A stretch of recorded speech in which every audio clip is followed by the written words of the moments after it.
You know whose opinion matters? Yours. Yours. And unless you really understand just how significant this thing that you're doing is, you'll get distracted by yourself because you'll say, well, I don't know how to do it. I've been out of school a long time. It's been a long time. I can't keep up with everybody else. I can't write like them. I've got a full-time job. I have children. I have all of this other stuff going on. There's no way that I can get it all done. It doesn't matter what you feel. What you feel is insignificant. What matters is what is your goal? What is it that you're trying to accomplish? What is it that you want to get done? If you can keep that at the forefront of your mind, then what you will do is you'll stay focused on that. I believe in vision boards. Vision boards are important to me. Vision board is where you basically take a poster or a poster board and you put pictures of the things that you want to accomplish, where you want to be, what you want to achieve, and you plaster it on the board and you put the board up so that you can see it. And every day you look at it, it's a reminder of where you're going and what you want. Aaron, I heard you talk about the secret. I know. Yeah, I heard you talk about the secret. Because listen, this is the secret and it's not a secret, okay? I'm going to tell y'all the secret. It's not a secret anymore after I tell you, okay? Anything you want, if you believe it and you can see it, you can most definitely achieve it. It'll be your reality. We draw to us that which we focus on. If you focus on the negative, you're going to draw more negativity in your life. If you focus on the positive, you're going to draw more positive. If you focus on your lack of finances, you're going to experience more lack of finances. If you focus on abundance is going to come your way. You'll be getting money left and right. You'll be trying to figure out where the money came from. All of a sudden, all kinds of opportunities will open up for you. Money will be coming. You'll be getting checks from here. People will be giving you money. You're saying, wait a minute, hold up. Where's all this money coming from? Well, it's what we focus on. We focus on the wrong things. When we focus on our haters, then we get more hate, right? Yeah. So instead of focusing on our haters, what we have to do is focus on our goals and what we're trying to accomplish. You don't need a lot of people to go with you.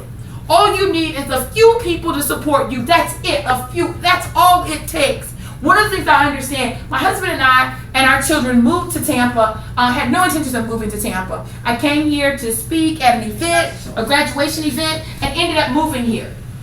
Moved here. We were homeless for 6 months, right? I left a full-time tenured professor, full professor position. I just got tenure promoted before. That's what they say you're supposed to want, right? That's the pinnacle of the higher education academy echelon and all of that good stuff, you know? I had tenure. They couldn't fire me. They couldn't get rid of me. I was supposed to stay in that job, right? I had benefits, insurance, all kinds of stuff.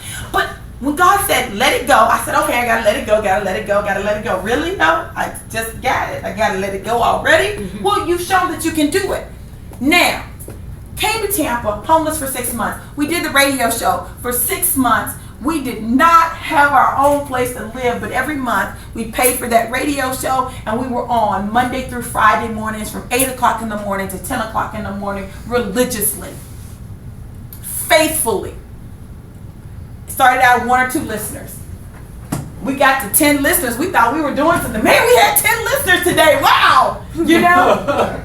We looked up one day and suddenly we had 15,000 listeners in a month. Wow. And we said, hold up.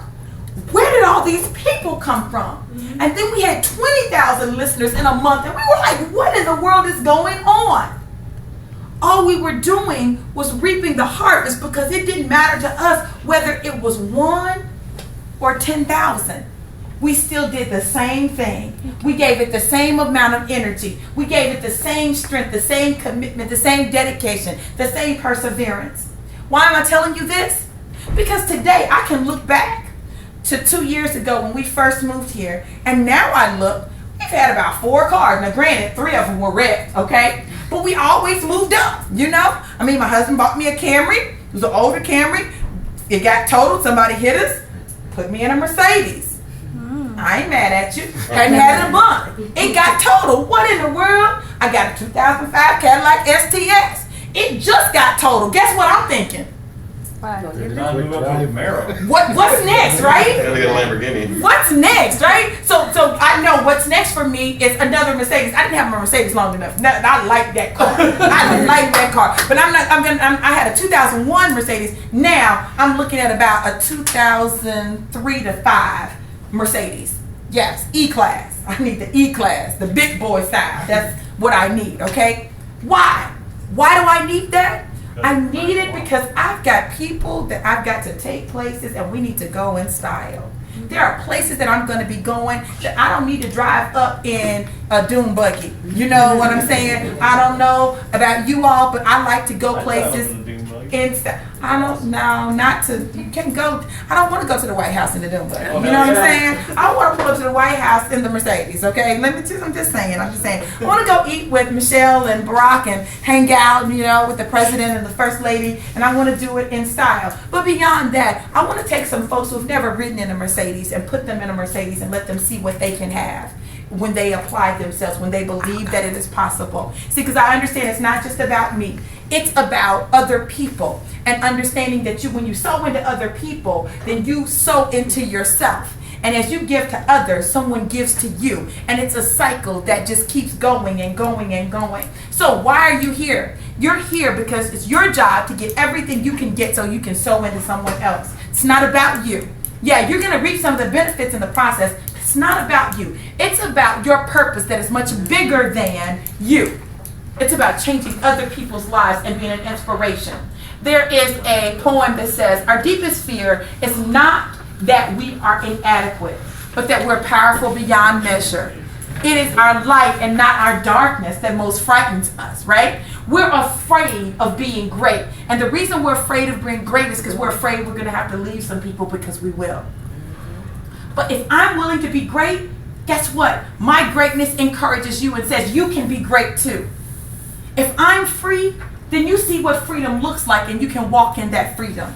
So as you think about everything that you're doing and you think about what you want to do with your life, understand that it's so much bigger than you. Understand that you're destined for greatness, not just for you, but for everyone who's coming behind you, everyone who's looking at you. For your children, you're destined for greatness. For those who are watching you, you're destined for greatness. For those who said, no, you can't do that because you're a woman, you're destined for greatness. For those who said you're too old to do it, you're destined for greatness. There's always someone who's going to say why you can't do it. And for all of those people who say why you can't, for those people who are disenfranchised, who are excluded, that's why you are destined for greatness, because you're to be the example that shows them, yes, I can. Tonight, you guys, I know Miss Baldwin had to go do something, but I'm just crazy enough to believe that this was a divinely set appointment. For some reason, we all needed to be together here tonight for something to transpire that would be transformative for our lives.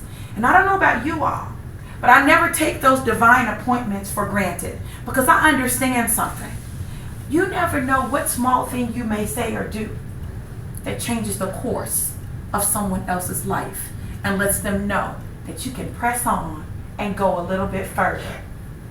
Whether this is your first class or your last class, there's a purpose for you being here. And that purpose is for your greatness to shine. So let your greatness shine before men, that they might know that they too can be great.